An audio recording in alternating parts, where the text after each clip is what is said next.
Programang ito ay rated SPG, striktong patnubay at gabay ng magulang ang kailangan.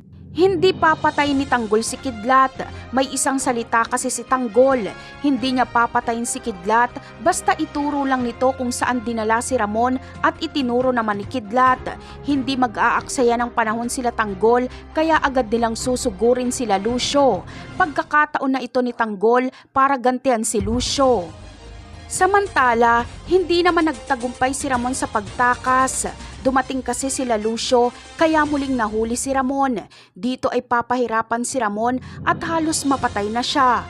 Pero biglang darating sila Tanggol kaya mabubulabog sila Lucio.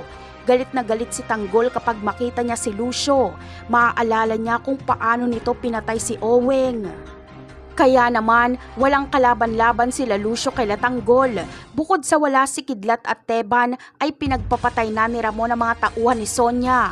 Kaya dito ay uubusin nila Tanggol sila Lucio. Agad na mabibigyan ng hustisya si Oweng at si Tanggol mismo ang tatapos kay Lucio.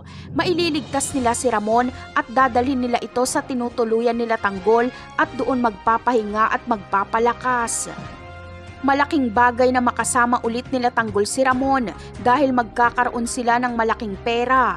Marami pa kasing kayamanan si Ramon na nakatago. Wala na rin silang problema sa armas dahil si Ramon na ang bahala. Muling lalakas ang kanilang puwersa at mas malakas pa kumpara sa dati. Iisa-isahin nila ang mga kaalyado ng mga gerero. Napakarami pa nating dapat abangan sa mga susunod na episode. Paalam!